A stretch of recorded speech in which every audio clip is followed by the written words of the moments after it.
Nesse último domingo, dia 6 de dezembro de 2020, nós tivemos a prova da FAMEMA e a primeira grande faculdade pública que começou, né, seus vestibulares esse ano de 2020 e eu resolvi fazer alguns comentários sobre a prova de redação e mostrar como é o caminho argumentativo que eu escolheria para resolver minha vida se fosse eu escrevendo este texto, tá? Então vamos lá. A primeira coisa que a gente faz é olhar qual é o tema da prova e, né, assim, ir direto na frase tema. Não fica lendo as coletâneas primeiro para depois ir para a frase tema. Primeiro a frase tema porque ela é a reguladora da nossa vida numa prova de redação. A pergunta foi, então, pergunta, questão, proposição, frase, tema, tarefa, né, o que você achar melhor. Fatos da vida das pessoas noticiados na internet, entre o direito ao esquecimento e o interesse público de acesso à informação. Veja bem, fatos da vida das pessoas. Aqui tem uma coisa, uma palavra muito importante e tem uma omissão de outra palavra também muito importante. Fatos da vida das pessoas. De que pessoas? Pessoas públicas ou não? Fatos íntimos da vida das pessoas ou fatos da vida íntima das pessoas ou fatos públicos da vida das pessoas. Isso aí que está no não dito vai ser muito importante para pensar no projeto de texto dessa redação. Noticiados na internet entre o direito ao esquecimento e o interesse público do acesso à informação. Então, aqui no acesso à informação fica mais fácil, é mais acessível, é mais da nossa memória, relacionado à liberdade de expressão, à liberdade de imprensa, né, à liberdade de termos acesso como coletivo, como sociedade, às informações importantes sobre a vida de pessoas importantes aí. Entre parênteses, né, a vida de pessoas importantes. E aí o direito ao esquecimento é que é um pouco mais obscuro, mas porque a gente não lembra tanto disso, né? Não fica falando muito sobre isso no nosso dia a dia, mas a coletânea oferece material suficiente para que a gente possa entender o que é esse direito ao esquecimento. E lógico, eu já li a coletânea, então eu estou falando, começa pela frase tema e depois vai para a coletânea. Se eu não li a coletânea ainda, não tem como eu saber o que aconteceu aí, o que significa esse direito ao esquecimento. Pode ser que isso me desespere um pouco. Minha dica é não se desespera. Conta com a coletânea e vê o que ela vai te oferecer para checar e para te alimentar de informações. É como se essa coletânea, nesse momento, fosse uma mini biblioteca, um mini Google que você tem ali à sua disposição e ela vai te oferecer o básico do que você precisa para você poder fazer os seus julgamentos, tomar as suas decisões opinativas e fazer o seu projeto de texto. Esse primeiro texto faz exatamente esse trabalho lindo, maravilhoso de nos acalmar, falando o que é o direito ao esquecimento, que é o direito que a pessoa possui de não permitir que um fato, mesmo que ele seja verdade, seja exposto ao público em geral, causando a essa pessoa sofrimento ou transtornos. Então, assim, não tem aqui exatamente que tipo de atitude da vida passada de alguma pessoa deva ser apagado ou não. Cada um que deseja, né, apagar alguma coisa da sua história, vai requerer conforme a sua necessidade, conforme o transtorno ou sofrimento que estiver passando com alguma coisa que foi publicada. O texto 2, eu acho que é o texto que mais facilita a nossa vida para pensar um projeto de texto, que é essa frase aqui, ó. A existência de um direito ao esquecimento é um tema extremamente controvertido. De fato, não é uma proposta em que a gente consegue pegar um lado e ir embora com esse lado, o que não significa que a gente ficaria em cima do muro. Significa perceber, de um ponto de vista maduro, que essa é uma questão sem solução pronta, que essa é uma questão que vai depender de cada caso, que vai depender de cada situação. Então, no projeto de texto, você tem que recortar muito, muito claramente, muito prontamente, qual é a questão que você tá querendo demonstrar ali. E no caso que eu vou mostrar, essas tensões, essas dificuldades vão ser recortadas a partir daquelas palavras que eu falei. O que, que é vida pública, o que, que é vida íntima. Então, eu vou dentro de uma discussão do público e do privado. O texto 3 fala especificamente de uma celebridade, ou subcelebridade, como vocês preferirem chamar, que é uma ex-BBB, que né, se sentiu muito humilhada, porque ela teve muita rejeição e tal, e aí ela pede para não ter as informações dela divulgadas. O que a voz geral pode dizer, pode alegar, é isso que fala que ela se tornou uma personalidade, que é comum esse tipo de reportagem, e aí, ó, para que o público saiba como está a celebridade nos tempos atuais, né? Ok, tudo bem, só que essa celebridade não quer mais ser celebridade. Então, por causa de um pecado que ela cometeu no passado, ela não pode melhorar, ela não pode ter a vida dela privada, íntima, pessoal, quieta, silenciosa e sossegada. Ela precisa estar sempre na mídia. Ela não tem direito a cortar vínculos com esse público com o qual ela teve relação, né? Talvez isso seja uma forma de abordar que até a celebridade tem direito ao esquecimento, ao silêncio, à vida íntima, né? E é isso, esse mesmo texto, né, ele dialoga um pouco com o texto anterior, no sentido de ser uma tensão, de ser uma linha tênue que divide as coisas, porque uma parte um juiz, né, uma parte aqui fala que os sites não cometerão excesso, que tá tudo bem, que como não teve nenhuma mentira, não tem que resguardar nenhuma dignidade, não tem que resguardar nada, que tá tudo bem publicar. Mas quando o desembargador resolve a questão, né, finaliza a questão, ele coloca justamente essa relação entre o que é interesse público, de fato, que é importante que as pessoas saibam, que tipo de informação as pessoas, de fato, têm que ter acesso, e o que essa outra pessoa, a celebridade interessada, no caso, tem direito a resguardar. Então, assim, né, num geral, temos aí o que os textos falam, né, imagino que vocês já tenham lido essa coletânea, e agora eu vou abrir a redação que eu escrevi sobre e vou tentar mostrar parte a parte o que eu fiz nela, tá? Eu usei o filme Bastardos Inglórios, do Tarantino, para facilitar, né, para ilustrar um pouco o que eu acho sobre essa coisa de sempre estar em evidência, né? Sempre manter em evidência alguma coisa que é de interesse da coletividade. Então, vamos lá, vou ler e depois eu mostro porque que eu tomei as decisões que eu tomei neste texto. No filme Bastardos Inglórios, um grupo pouco convencional de soldados norte-americanos recebe a missão de caçar e eliminar nazistas de alto escalão. A cada tarefa bem-sucedida, eles deixam um sobrevivente, mas antes, com uma faca afiada, desenham uma suástica na testa do prisioneiro. Assim, ele nunca se esquecerá, nem nunca poderá esconder os crimes que cometeu contra a humanidade. Fora da ficção, informação sobre atos criminosos ou antiéticos também deve ser de público acesso, especialmente pela internet. No entanto, isso não pode ser confundido com invasão de privacidade de figuras públicas. Então, o que eu pretendi com essa introdução?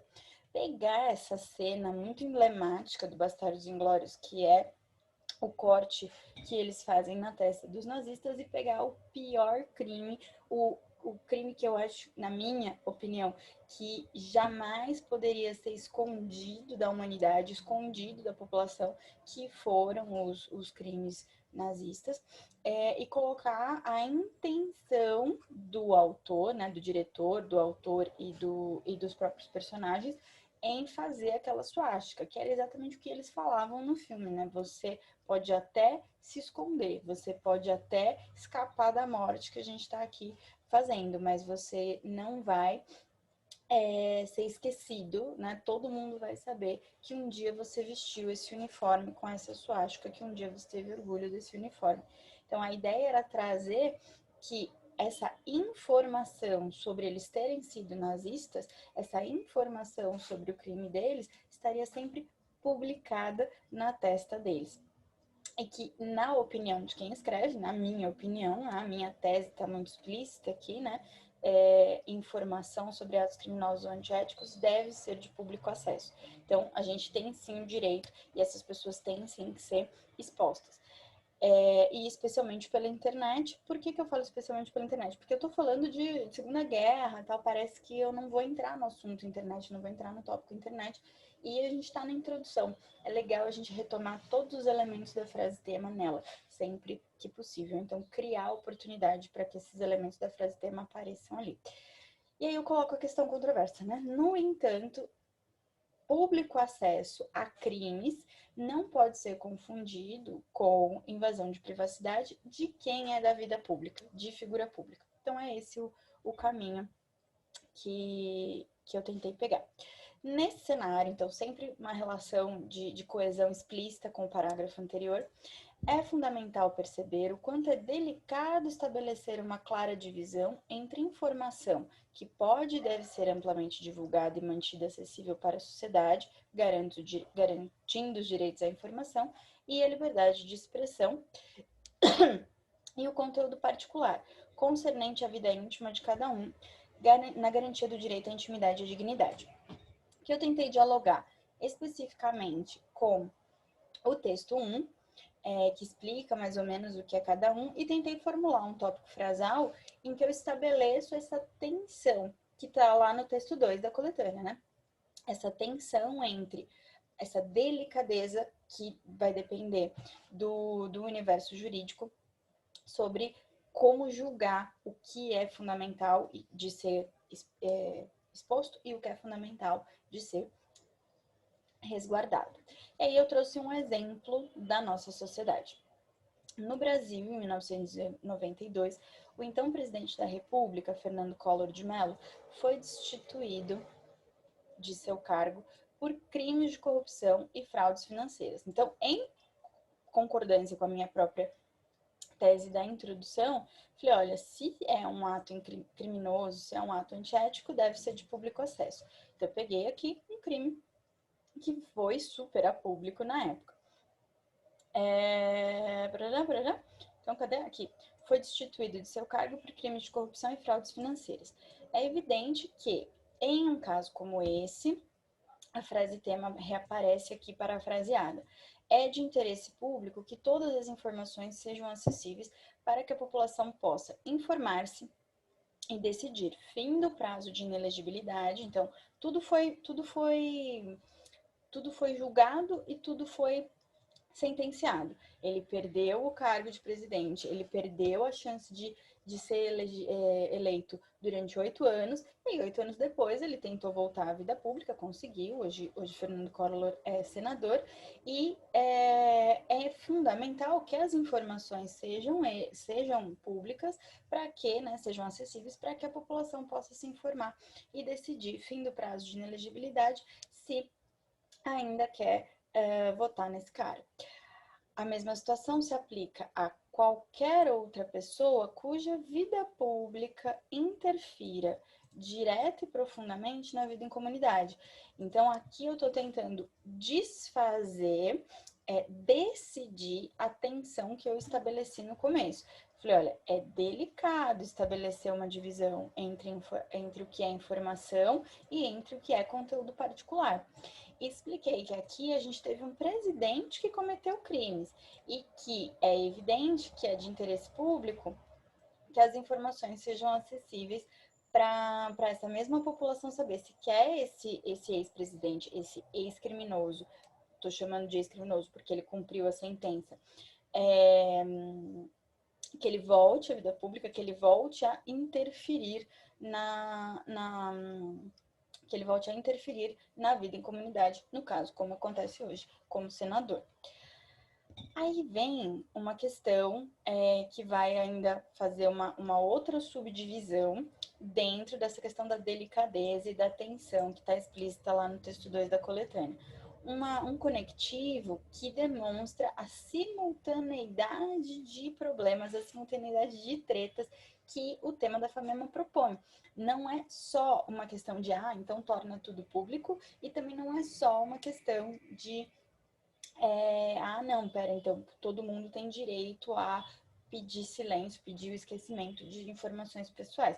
Imagine se Fernando Collor pedisse que tirassem da internet informações importantes sobre o seu mandato como presidente do Brasil, né, e todas as coisas que aconteceram ali. Aí a gente estaria vivendo uma distopia ali, meio 1984, Ministério da Verdade, George Orwell e tal, que inclusive seria uma opção de ser trabalhada nesse tema, mas ainda no meu projeto de texto eu ainda manteria essa questão de, beleza, a gente pode falar do Orwell, eu trocaria ali o Bastardos Inglórios pelo 1984, falaria especificamente do Ministério da Verdade. Só que esse Ministério da Verdade seria exclusivamente para, no meu projeto de texto, né, assim, na analogia da ficção com a realidade, da distopia com a realidade, seria exclusivamente ou especificamente para pessoas públicas que interferem direto e profundamente na vida e comunidade e que gostariam de apagar os seus crimes, apagar os seus comportamentos antiéticos, né? Aí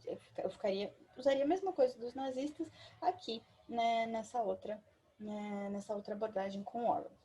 Então, ao mesmo tempo, simultaneamente, né, há os casos das celebridades que têm uma vida pública, interagem com seus fãs e seguidores, mas desejam manter assuntos privados resguardados.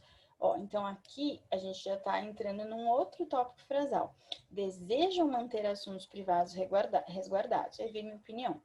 Infelizmente, a imprensa, sob alegações de liberdade de expressão e de que os fãs têm direito de saber, sim, isso é paráfrase em relação à coletânea, e aqui nesse ponto do texto eu decidi parar de ficar trazendo muito repertório externo, né? Eu já trouxe Bastardos, já trouxe Fernando Collor, então eu não quero lotar a minha redação de repertório externo. Eu quero que a minha redação tenha também as minhas reflexões pessoais em destaque, porque é um texto dissertativo argumentativo, eu tenho que aparecer no texto, né? Não é só o que eu trago, e sim como eu trago as coisas.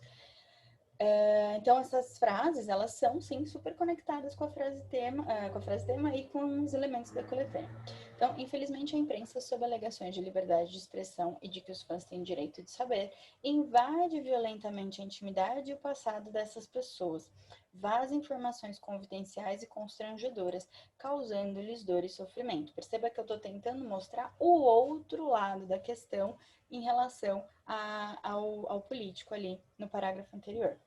Nessas situações, então veja um recorte aos casos das celebridades. Nessas situações, tá?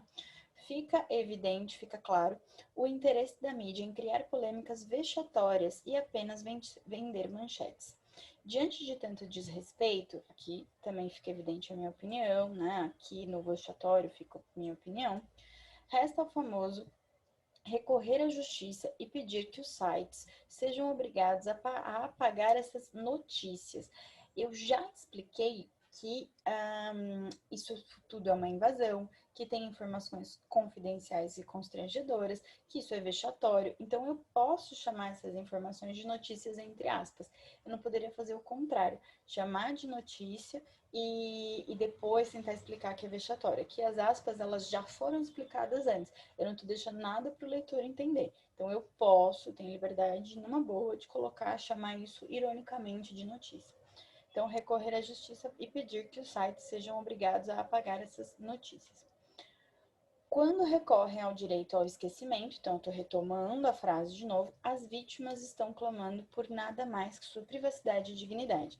Aqui eu estou falando, evidentemente, do texto 1, e eu chamei a celebridade de vítima, o que facilita a minha vida, facilita o meu projeto de texto, porque eu não chamei o ex-presidente de vítima. Eu estou justamente dizendo que por ele ser uma pessoa pública e por ele ter uma interferência profunda na vida em comunidade, ele não é vítima das informações que são divulgadas sobre ele, diferentemente da vida íntima de uma celebridade, que não necessariamente tem alguma coisa a ver, que tem alguma interferência na vida dos seguidores, dos fãs dela. E aí eu venho com uma conclusão. Portanto, né, então, conjunção para marcar a conclusão, fica claro que noticiar fatos das vidas das pessoas na internet é uma questão controversa e delicada. Então, se lá na introdução eu falei que as coisas não podem ser confundidas, né? E aqui no primeiro tópico frasal eu coloquei que é delicado estabelecer uma divisão tão delicado que as coisas acontecem com simultaneidade. Eu retomo essa tese geral aqui no final do meu texto, né? É uma questão controversa e delicada. O direito à informação deve ser mantido, oferecendo a oportunidade de trazer e manter em evidência informações importantes sobre pessoas específicas, com cargos que interferem diretamente na vida coletiva. Ao mesmo tempo, oportunismo e fofoca, então eu chamei de oportunismo e fofoca aquelas notícias vexatórias, não podem sobrepor-se ao direito ao esquecimento. Reparem que eu estou tentando trazer os elementos da frase tema. Não se pode esquecer que celebridades são pessoas com dores e vergonhas humanas que merecem resguardo e privacidade. Okay? É isso, acho que não tem muito mais o que dizer em relação a esse texto, né, que eu montei. Foi a tentativa que eu achei mais honesta para responder uma pergunta complexa, né? Algumas pessoas falaram, os textos da coletânea mais atrapalharam do que ajudaram, justamente porque a coletânea não tomou um lado, justamente porque a coletânea não falou, olha, isso é o melhor, isso é o pior, né? Um texto mostra o que é, o outro texto mostra um caso, né, que é o caso da ex-BBB, e o outro texto tenta ali, já esqueci o outro texto, idade é foda. Mostra o quanto é controverso, é isso que eu acho legal, esse texto 2 aqui, ele mostra o quanto é controverso tentar estabelecer só uma solução, né? E acho que esse é o ponto mais importante dessa redação, que o candidato saiba perceber que há nuances. Então, em redações que vocês se sentirem assim, mais perdidos, né, de mas a coletânea não me ajudou, talvez exista uma nuance ali que você não está conseguindo perceber. Veja qual é o caminho mais ético, veja qual é o caminho que vai vulnerabilizar menos pessoas, veja qual é o caminho que vai criar menos sofrimento para as pessoas, tá? Tem outras opções aqui que eu deixei para dialogar com o repertório, que é a Lady Diana. A Lady Diana era uma pessoa pública, interferia bastante na vida da sociedade, da comunidade, ela era filântropa, e ela fazia parte ali, né, da família real, que tem uma relação com o chefe de Estado, é meio que o chefe de Estado junto ao parlamento ali na Inglaterra. E é uma pessoa, né, muito querida, então aquilo que ela acaba fazendo acaba tendo certa interferência na coletividade. Porém, por que a Lady Diana foi perseguida? Por causa da vida íntima dela, por causa de um namorado que ela teria, por ela ser muito bonita, por ela ser esposa do futuro rei. Então, essa vida íntima dela, as brigas que eles tinham e tudo mais, era esse o interesse dos tabloides, era esse o interesse das manchetes naquele momento de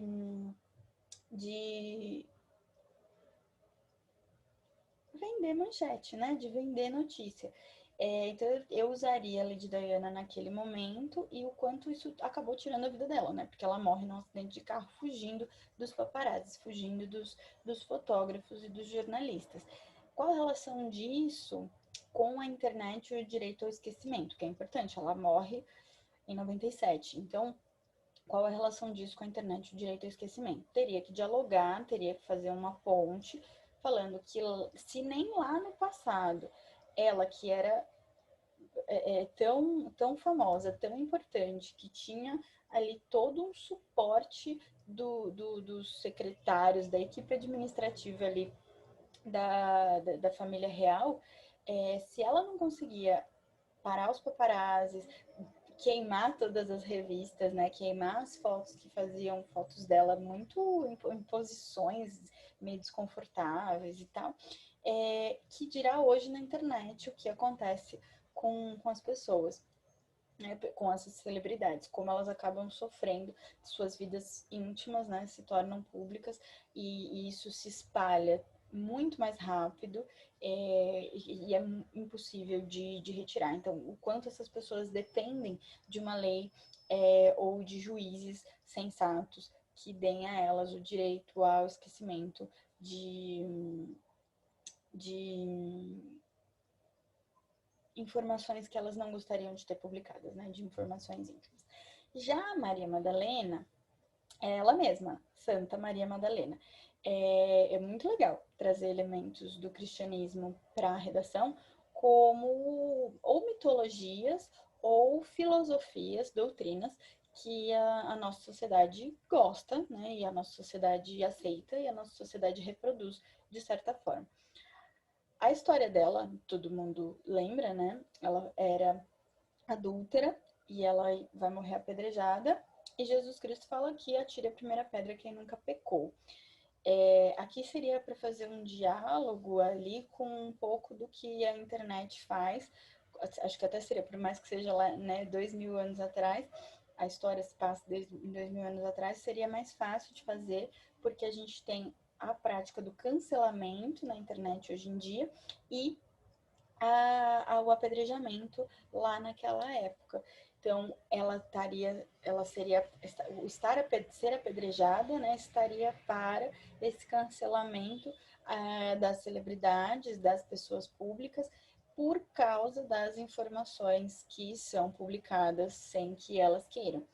E acho que um outro caminho também argumentativo que daria para fazer com Maria Madalena é a relação entre perdão e esquecimento, né? Jesus, que faz ali o papel de juiz, está justamente dizendo que ficou para trás, né? Que aquilo que ela pecou, ali onde ela cometeu o erro, que é no passado dela, tinha que ser perdoado, tinha que ser esquecido, e ela poderia começar uma vida nova. Então, dialogar inclusive com quem comete o erro, comete um pecado, mas tem o direito a começar uma vida nova. Eu até daria, mas eu acho que seria um pouco de excesso fazer uma relação entre a Lady Diana e a Maria Madalena no sentido de ela se divorcia do príncipe Charles, então tudo bem ela começar uma vida nova, né? Então tudo bem isso ficar no esquecimento. Ou até algum erro que alguma celebridade cometeu no passado. Alguns alunos me falaram, aliás, a própria coletânea fala em linhas gerais, assim, né, sem dar nomes, da Xuxa, de alguns filmes que ela fez no começo da carreira, adultos, né, filmes para adultos, e aí depois, né, ela tem sucesso justamente com filme para criança, o quanto isso seria controverso. Mas se ela comete um erro moral no passado que não tem